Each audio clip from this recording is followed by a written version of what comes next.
Bwana, muda mchache ujao tunakwenda kushuhudia mchezo wa klabu bingwa barani Afrika hatua ya makundi, Yanga dhidi ya Al Ahly, mchezo ambao unakwenda kutoa taswira ni nani ambaye anatengeneza mazingira mazuri ya kuweza kutinga hatua ya robo finali.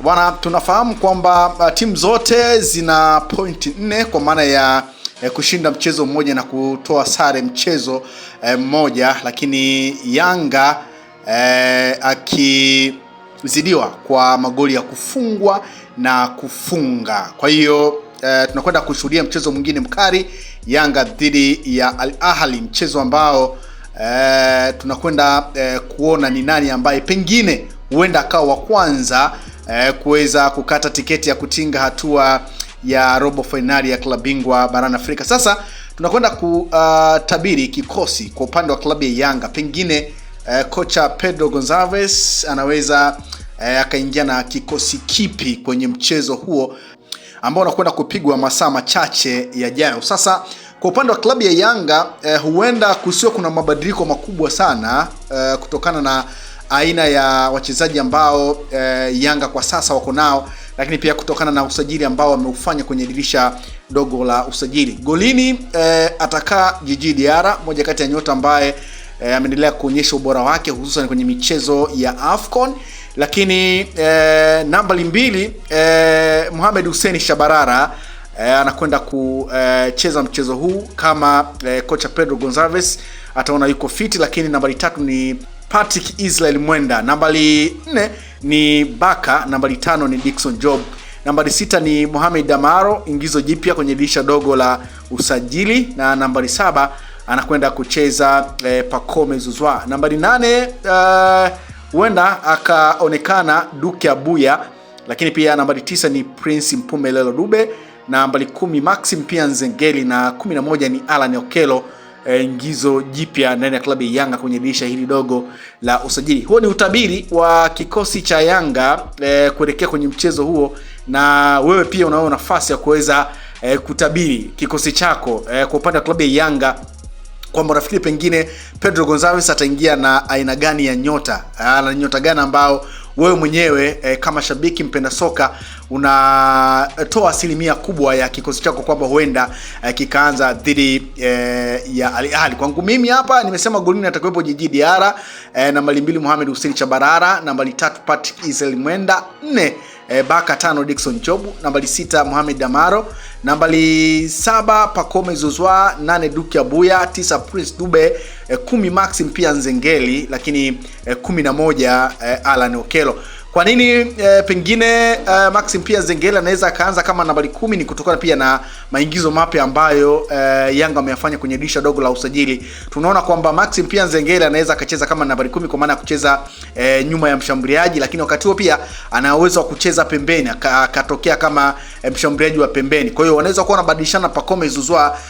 Pacome Zouzoua pia ni mzuri akitoka akicheza nyuma ya mshambuliaji, pengine wakabadilishana, Max akarudi pembeni, Pacome akarudi katikati. Lakini pia Alan Okello ana uwezo wa kucheza kama winga mshambuliaji, lakini pia ana uwezo wa kucheza kama nambari 10. Kwa hiyo hiyo inaweza kumpa wepesi sana Pedro Gonçalves kuona ni inakuwa namna gani timu inaweza ikacheza. Kwa hiyo hicho ndicho kikosi changu ama utabiri kuelekea kwenye mchezo wa Yanga dhidi ya Al Ahly. Sasa kuelekea kwenye mchezo huo head to head, kwa maana ya rekodi Yanga na Al Ahly, bwana, Al Ahly wanapewa nafasi kubwa ya kuweza kushinda mchezo huu kutokana na rekodi kuwabeba. Bwana, kwenye michezo 8 ambayo Yanga wamekutana na Al Ahly, bwana, Al Ahly ameshinda michezo 5 wakati michezo 2 sare na mchezo mmoja Yanga akishinda. Kwa hiyo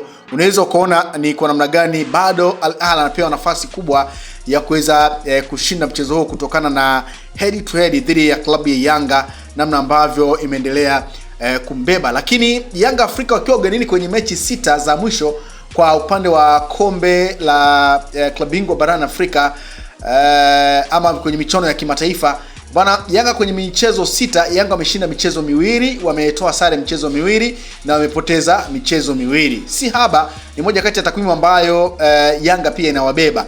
kwenye mchezo wa ugenini, lakini wanakwenda kukutana na moja kati ya timu kubwa, moja kati ya klabu ambayo ndio ambayo inaongoza kwa kuweza kulitoa taji la klabu bingwa barani Afrika. Kwa hiyo si mchezo mdogo na si mchezo mrahisi sana kwa klabu ya Yanga. Ni mchezo mgumu kwa Yanga ambao pengine kama wanahitaji ushindi, wanahitaji kuheshimu klabu ya Al Ahly kutokana na ukubwa walionao, lakini pia kutokana na nyota ambao wameendelea kwa miliki.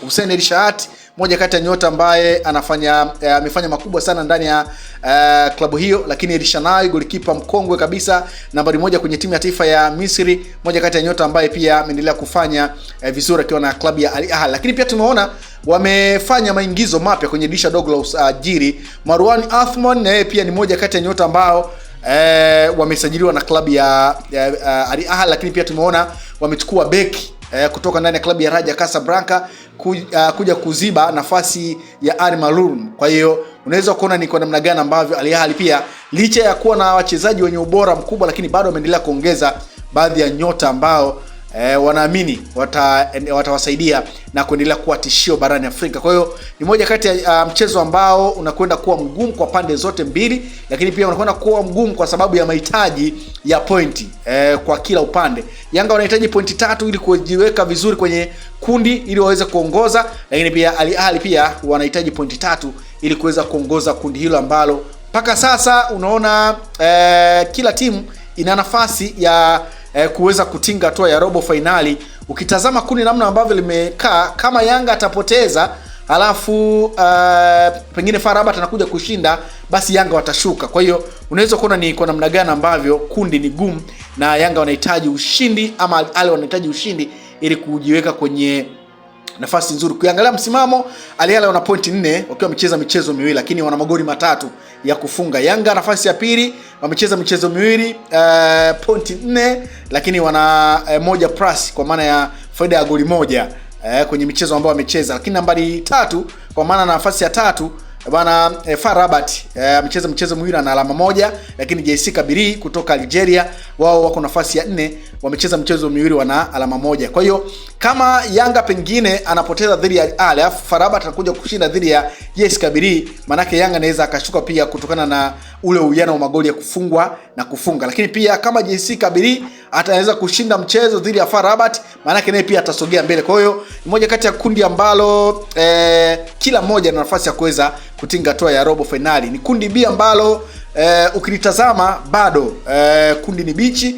Kwa hiyo mchezo wa Yanga na Al Ahly ndio ambao pengine unakwenda kutoa ni nani anaweza akaingiza mguu mmoja hatua ya robo finali ya klabu bingwa barani Afrika. Lakini kubwa zaidi ni utabiri wa kikosi cha Yanga kuelekea kwenye mchezo huo, lakini pia nao una nafasi ya kuweza kutabiri kikosi chako kuelekea kwenye mchezo huo. Pengine unadhani kikosi cha Yanga kitakuwaje, na unadhani kikiwa hivyo Yanga wana nafasi ya kupata ushindi na wanaweza kumdhibiti Al Ahly kwenye mchezo huo ambao Al Ahly anacheza kiwa kwenye dimba lake la nyumbani. Ni moja kati ya mchezo ambao tunakwenda kushuhudia kila pande